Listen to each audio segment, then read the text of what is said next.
to hear. I don't know about you guys, but it took a lot of effort for me to get out of the house today. It's very cold. Thank you all for braving this weather to be here.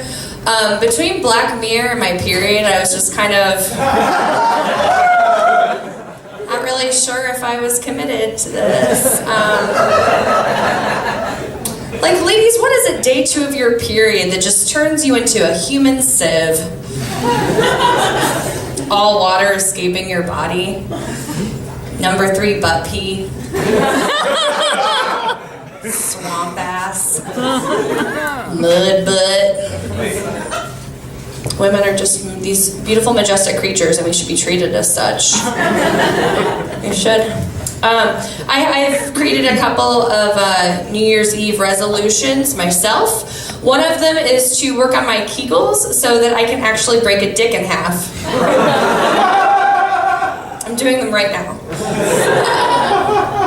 So I'm not originally from Madison, Wisconsin. I'm actually from Kansas City, Missouri. I moved here, yeah, that is about right.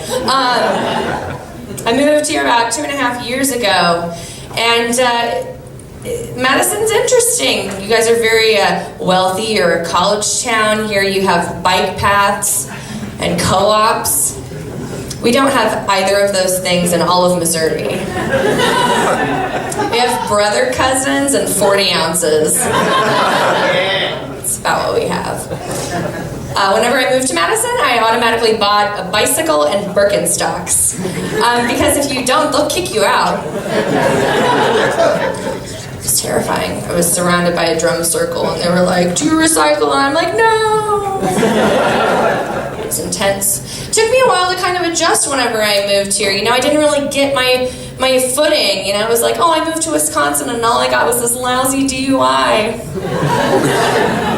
But it's okay, because I found comedy, and it's really doing wonders for my substance abuse issues. So it's wonderful. I love it. We were talking about Black Mirror earlier. Technology really freaks me out. I don't know about you guys. So have you ever just been like sitting on the couch and you'll type the letter A and it will predict the text, Aaron, season 3, Cutthroat Kitchen, single? It's weird. I don't like that computers are always listening in on you. My mom can see what I listen to on Spotify, and that's unsettling. Like, if I'm listening to D'Angelo, Prince, or Erykah Badu, I'm probably getting dicked down. That's probably what I'm doing. I turned 27 recently. I have a December birthday, which means I share it with Jesus. And only child me is just kind of like, can I have anything to myself, honestly? Just want to celebrate my December birthday on my own.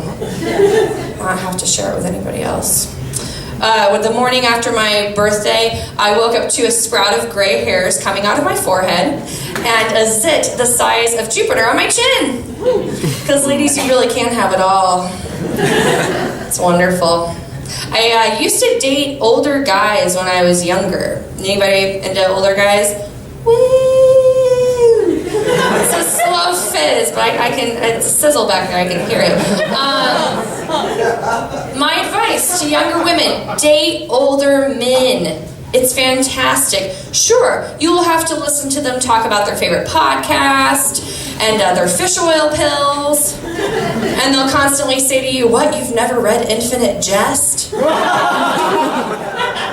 But there really is a lot of perks to dating older guys. So many amenities. For example, with older men, you don't have to worry about sleeping on a futon cover on the ground or even just a mattress with like Ninja Turtle bed sheets. Grown men have this a bed frame with the mattress resting atop of it. It's wonderful.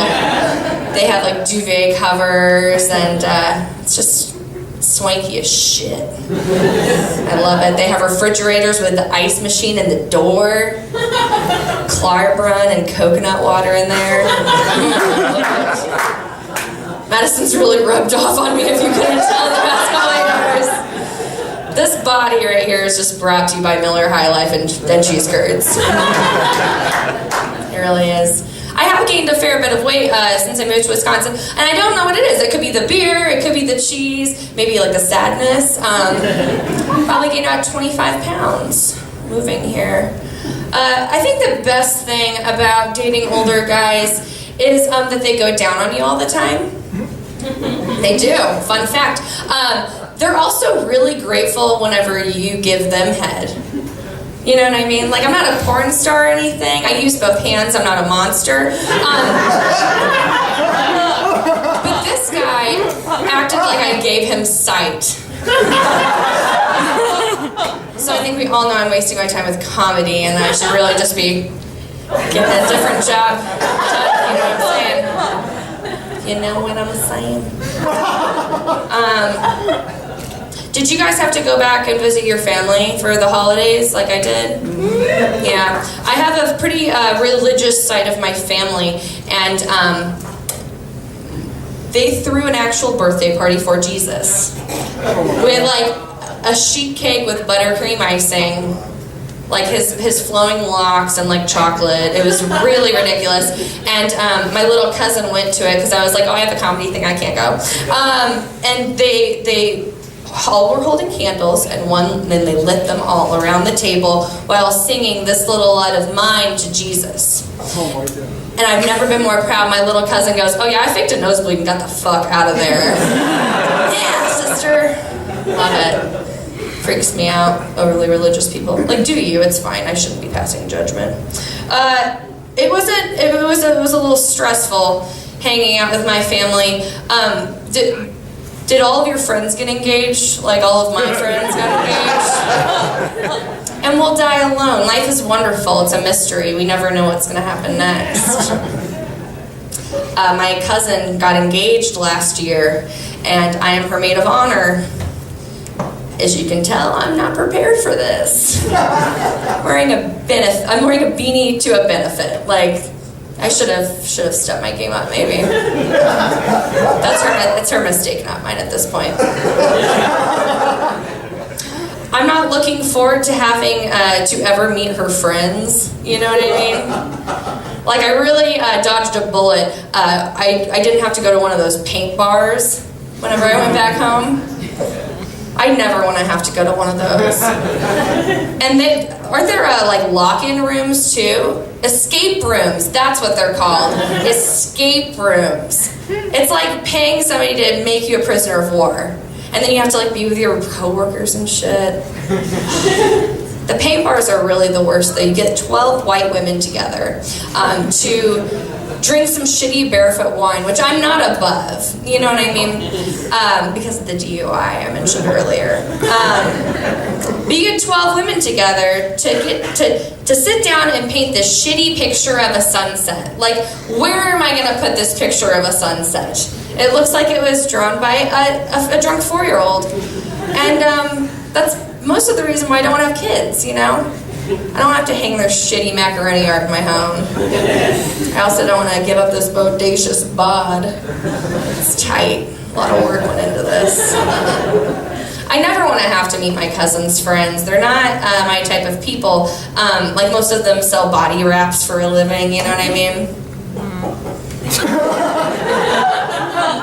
All of you are like, bitch, you are talking to a room full of people who are not talking back. What's worse? At least she's getting paid. Yeah, I don't want to have to meet them. I've met a couple of them, and they're always pretty condescending. You know what I mean? They'll always be like, Brittany, how's Iowa? And I'll say, well, I moved to Wisconsin. Not complete monster. How's Lenexa, Kansas, Kimmy? Is that working out with you? With your son named Tayden or something like that? Our whole entire house is just like Chevron and mason jars. It's like Pinterest. They ask me, how's comedy going? And I say, well, I haven't met my thousands yet, but whenever I do, you'll be the first to know. One time, my cousin's friend, she asked me, she said, my My husband's partner at the firm loves the guy with puppets. Do you have puppets? I said, no. And she goes, well, do you know the guy with puppets? And I said, no, but I have met the guy who likes to jack off in front of people. She goes, you've met Louis C.K.? And I said, no, I just have a bus pass.